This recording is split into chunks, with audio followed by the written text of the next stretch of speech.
আমরা এই হত্যাকাণ্ডের প্রেক্ষাপট যদি একটু চিন্তা করি, গবেষণা করি, কিংবা একটু পিছনে ফিরে তাকানোর চেষ্টা করি, তাহলে আমাদের ফিরে যেতে হবে 1971 সালে। 1971 সাল থেকে 2024 সাল তথা এই 54 বছরে মুক্তিযুদ্ধের যে ইতিহাস আমাদের সামনে উপস্থাপন করা হয়েছে, এটা সঠিক ইতিহাস নয়। সেই 1971 সালেই এই বাংলাদেশকে বিপদে ফেলা, পিছনে ফেলা, ব্যাকডেটেড একটা জায়গায় নিয়ে যাওয়ার বীজ বপন করা হয়েছিল 71 সালে। বিগত 15 বছরে আওয়ামী লীগ ভারতীয় বয়ানে আমাদের সামনে মুক্তিযুদ্ধের ইতিহাস নিয়ে আসলেন। বারবার বলা হলো ইন্ডিয়া বাংলাদেশকে সহযোগিতা না করলে বাংলাদেশ স্বাধীন হতেন না।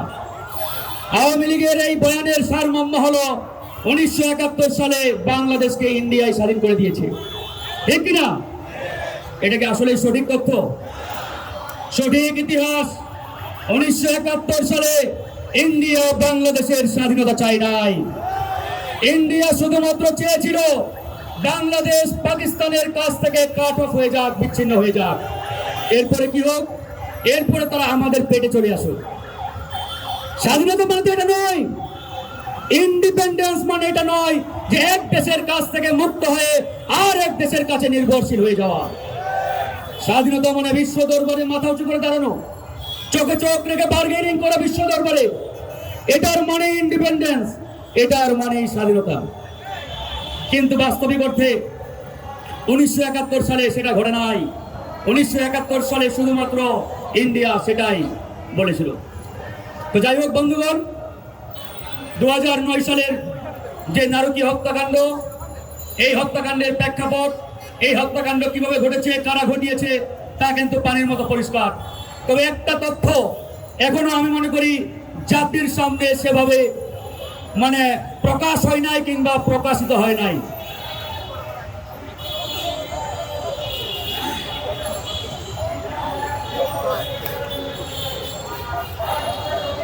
আমি মনে করি এটা প্রকাশিত হওয়া উচিত। আমরা এখন পর্যন্ত যতগুলো জায়গা থেকে তথ্য পেয়েছি, সেই 4 দলীয় জোট সরকারের আমলে আমাদের সেই কুড়িগ্রাম জেলার রৌমারী উপজেলার সেই পাতুয়া নামক স্থানে বিডিআরের সাথে বিএসএফ এর যে একটি রক্তক্ষয়ী সংঘর্ষ হয়েছিল, সেই সংঘর্ষে ভারত নাকে ক্ষত দিয়ে বাংলাদেশের কাছে পরাজয় বরণ করতে বাধ্য হয়েছিল। সেদিনেই ভারত সিদ্ধান্ত নিয়েছে বাংলাদেশের সেনাবাহিনীর মেরুদণ্ড ভেঙে দিতে হবে।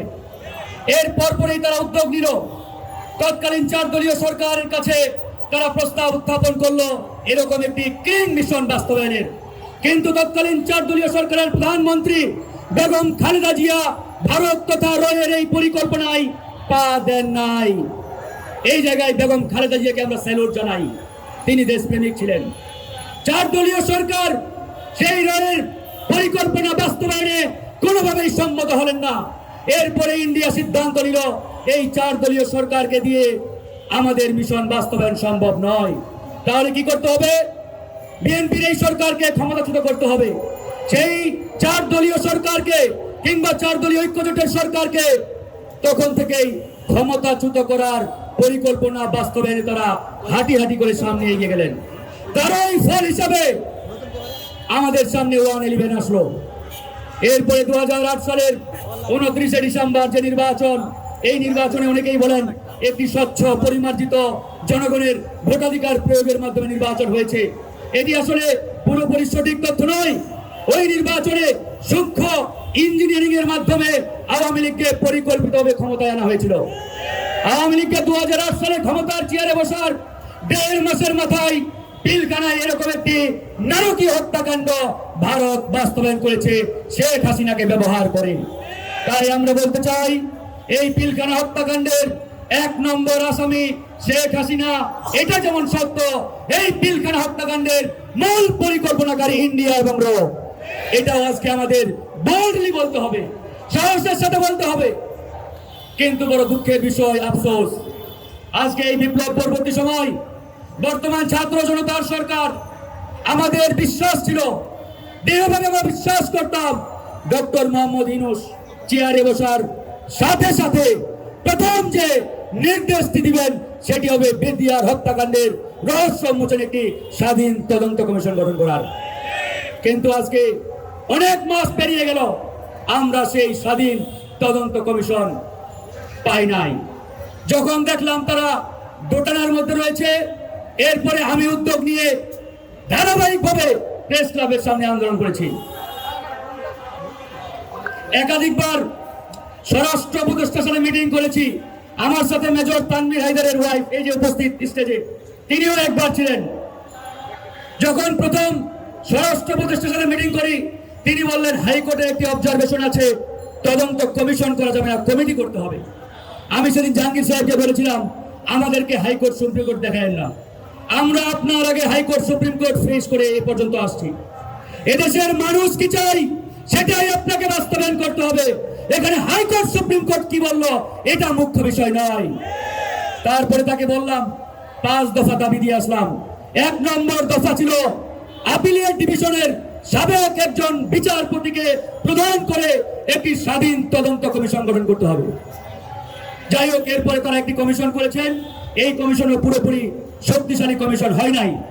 এখন পর্যন্ত তাদের অগ্রগতি আশানুরূপ বলে মনে হচ্ছে না।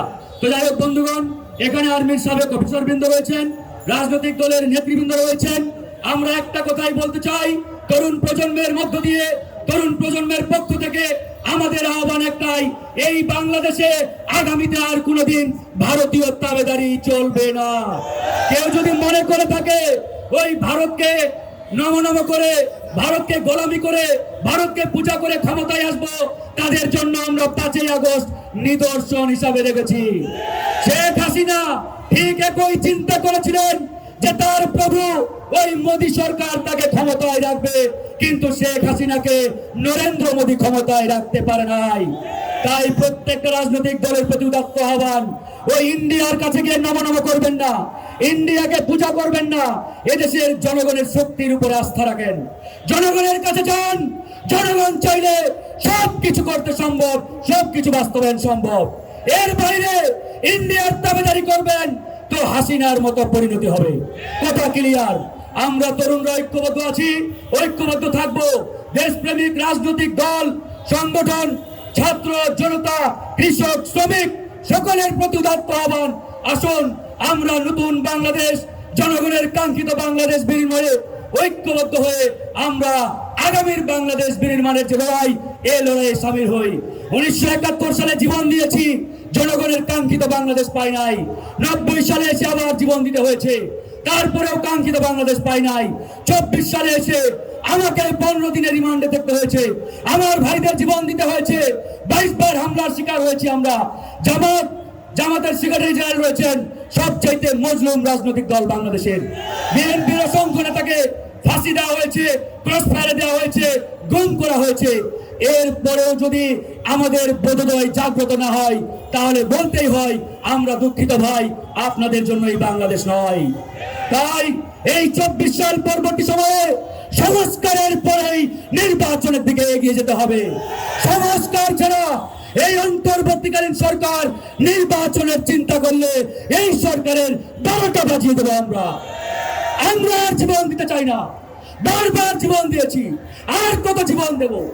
আজকে যদি একটা জনতন নির্বাচনের মাধ্যমে এই সরকার বিদায় নেই, আমি ফারুক হাসান চ্যালেঞ্জ দিয়ে বলতে পারি আগামী 2 থেকে 5 বছরের মধ্যে আপনাদেরকে আবার রাজপথে নামতে হবে, আবার রক্ত ঝরাতে হবে, আবার মরতে হবে।